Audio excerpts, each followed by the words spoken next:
Healthy Choice Grilled Chicken Marinara Cafe Steamers. You put it in the microwave for about 5 minutes. And it comes with broccoli, chicken, and a little bit of pasta and sauce. Now what you do is you put it in the microwave for 5 minutes. And when you're done, I forgot to record that part, but you take a stringer out. It's like a stringer or steamer, and you dump it. And it makes the sauce, dump the sauce on top. And it's actually okay. It's not really that good. It's like I give it a 4 out of 10, but it gets the job done.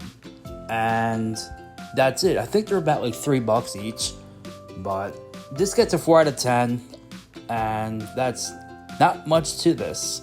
So will I get this again? Probably not. I will try other kinds. This wasn't terrible, but if the sauce is a little sweet, the broccoli's a little small, and the macaroni's okay, but they really put a lot of chicken in here, and I appreciate that there's a lot of chicken in this. So thank you for watching. No, yeah, there's only 280 calories in this, so it's very low calorie. Thanks for watching this, and see you in the next one. If you have any suggestions, comment below.